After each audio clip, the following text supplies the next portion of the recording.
Bonjour à tous, bienvenue dans cette vidéo. Je vais vous faire découvrir l'univers de l'arbitrage, comment ça fonctionne en coulisses, comment des fortunes se sont bâties avec des noms que vous connaissez pourtant très très bien, mais qui ne sont visiblement pas fans de revendiquer sur tous les toits.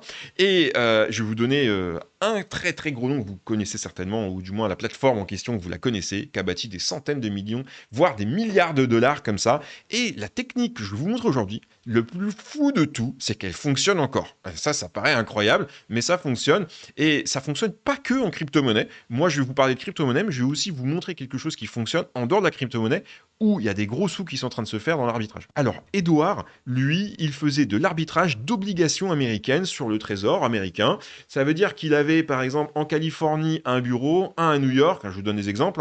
Il avait deux gars au téléphone en même temps, et les prix n'étaient pas le même en Californie qu'à New York à l'instant T. Il y avait des décalages parce que Internet n'existait pas forcément encore ou n'était pas forcément bien déployé. Et en fait, ils arrivaient à aller plus vite que l'information pour pouvoir équilibrer. Et lui, il a gagné plusieurs centaines de millions de dollars comme ça. Alors, je ne vais pas détailler le système américain dans son fonctionnement des obligations d'État, mais pour faire simple, il arrive à détecter qu'entre la Californie et l'État, par exemple, je sais pas moi, du Nevada, eh ben, à l'instant T, la même obligation d'État n'était pas valorisée de la même manière. Voilà. Donc, il a vendu là où c'était cher et il a racheté là où c'était moins cher. Voilà, vous comprenez l'idée, c'est ça de l'arbitrage. Et ensuite, il y a une grosse boîte qui s'est montée qui s'appelle Jane Street. Et cette boîte est super connue parce que, regardez, Sam Bankman-Fried, ce gars-là, ça vous rappelle peut-être quelque chose, cette tête-là. Là, il a pris 20 ans de prison, lui, ou 30 ans de prison aux États-Unis, je sais plus combien, bref, une peine incroyable, parce que il a fraudé, bon, bref, il a fait une fraude avec sa société, machin. Mais avant de monter FTX, lui, il bossait justement ici, et c'est comme ça qu'il a fait ses armes. Et quand il est parti de chez Jane Street, c'est des choses que beaucoup de gens ne connaissent pas, il s'est enrichi, mais comme un cochon, avec l'arbitrage. Il a fait des centaines de millions de dollars, voire il est même déjà passé milliardaire, en fait, à ce moment-là. Et avant de monter FTX, en fait, il était déjà milliardaire. Et comment? Uniquement avec de l'arbitrage. Il ne faisait pas de trading.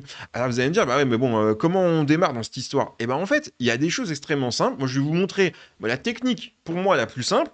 Après, il en existe des plus compliqués. Chacun met le paillet là où il veut. Moi, j'aime bien les choses simples et efficaces. Ici, je vous parle d'Uniswap. Uniswap, c'est un site qui vous permet d'échanger une crypto-monnaie contre une autre. Et vous pouvez échanger ici différents stablecoins. Par exemple, du DAI contre de l'USDT. Donc, par exemple, là, si j'ai 10 000 DAI, eh bien, ça va me faire 10 000 et 6 USDT. Alors, c'est des stablecoins. Donc, un DAI est égal à 1 dollar, un USDT est égal à 1 dollar, un USDC est égal à 1 dollar. Bref, je ne vais pas tous vous les faire, il y en a des dizaines. Il y a des différences d'arbitrage. Ça veut dire que là, par exemple, c'est-à-dire qu'il y a quelqu'un qui a acheté, visiblement, pas mal de DAI avec de l'USDT. Donc nous, à notre tour, on peut vendre du DAI pour récupérer de l'USDT. Donc ça, c'est une histoire d'équilibre. Il y a un gars qui a acheté beaucoup de DAI avec beaucoup d'USDT. Ça crée en fait une disparité dans la balance. Et nous, on vient rééquilibrer cette balance, tout simplement. Alors là, vous avez le DAI USDT sur Uniswap. Mais comme ça, on peut tous les faire. Regardez, USDC, USDT, là, c'est les deux plus gros stablecoins. Donc évidemment, le spread, la différence est plus légère. Mais enfin, il y a quand même 6 dollars. Vous enclenchez des allers-retours, vous enclenchez des profits. Voilà, c'est comme ça que ça marche. Et des plateformes, il y en a à l'appel. Il y en a à l'appel. Alors là, il y a plein de manières de faire. Soit vous le faites manuellement, vous avez pas mal de fric, vous faites tourner en boucle, donc vous faites un virement directement à Tether, qui est par exemple le propriétaire du USDT. Tether va vous fournir donc des USDT. Ensuite, vous partez sur le marché, vous faites vos rotations, vos boucles, et ensuite vous renvoyez les USDT avec vos profits chez Tether, et Tether vous fait un virement vers votre compte bancaire, ou vous faites ça avec Circle qui émet l'USDC. Donc Circle, pareil, vous leur faites un virement, ils vont vous émettre des USDC, mettons 10 000 dollars d'USDC. Donc là, ces 10 000 dollars, vous allez les convertir contre des USDT, vous allez gagner 6 dollars 13, et puis vous allez faire des boucles comme ça, et vous allez grossir, grossir, grossir. Et puis à un moment donné, quand vous dites bah stop, vous sortez une partie de votre profit, vous sortez la totalité, vous refaites en fait un transfert de vos crypto-monnaies vers Tether ou Circle, et ça repart vers votre compte bancaire. Vous passez jamais par les crypto.com, les Binance, tout ça. Tout ça, c'est des trucs de débutants. Non, non, non. Les vrais pros qui font de l'arbitrage, ils passent direct avec les émetteurs de stablecoin. C'est comme ça que ça marche. Voire même, ils font même des OTC à la fin, où ils vont directement vendre leurs USDT contre des virements de peer-to-peer, et ils reprennent une commission là-dessus. Bon, là, je rentre pas dans ce détail, c'est encore autre chose. Alors, vous allez me dire, c'est compliqué à mettre en place, il faut des grosses sommes, etc. Mais techniquement, vous pouvez le faire avec beaucoup moins. Regardez, là, ici, si je le fais avec 1000 USDC, bon, bah, je gagne 62 centimes. Alors, c'est sûr que ça va pas vous rendre riche. Mais là, cliquez sur connecter un wallet, valider le transfert, ça prend 5 secondes, hein. Ça veut dire qu'en 5 secondes, j'ai pris 62 centimes. 5 secondes après, je vais sur Uniswap, je rebalance un swap, je prends 6 dollars ici, et etc., etc. Et vous faites ça en boucle. Le problème, c'est qu'il faut monitorer des dizaines et des dizaines de plateformes.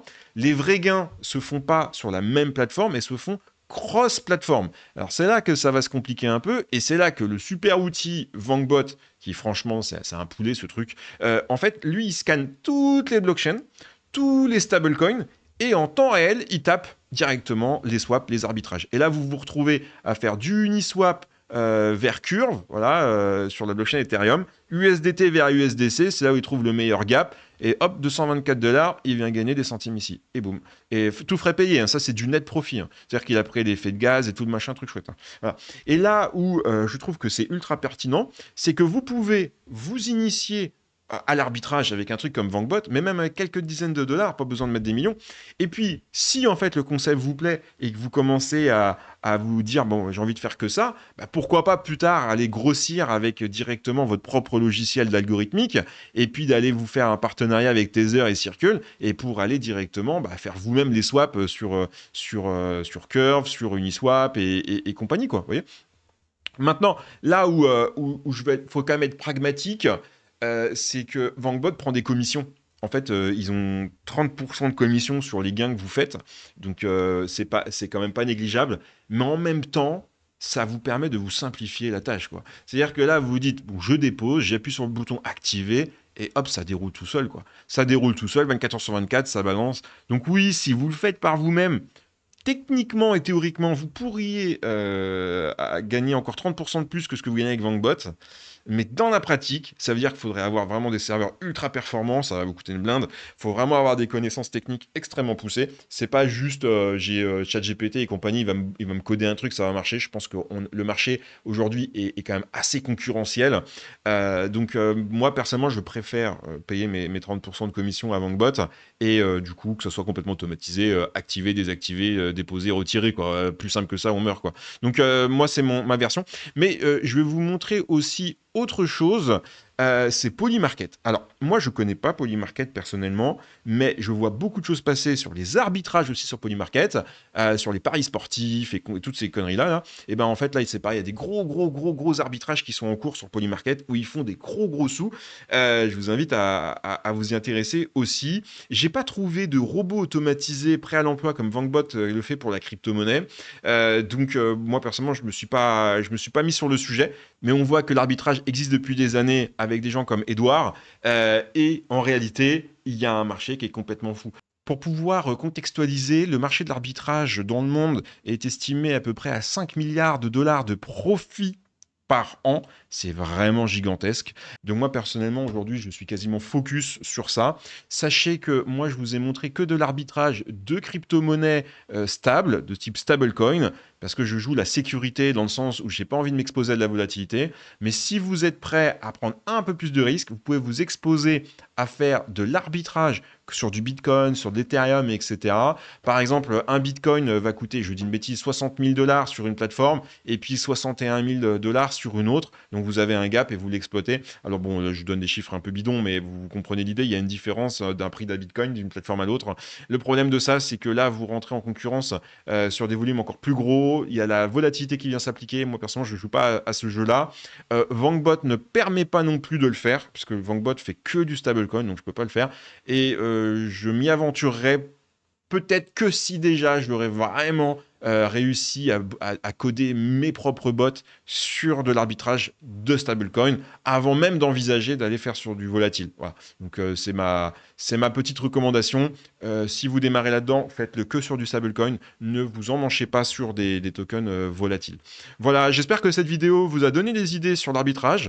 Et écoutez, n'hésitez pas à laisser des commentaires. Si vous avez des questions, ce sera avec plaisir que je y répondrai. Allez, ciao!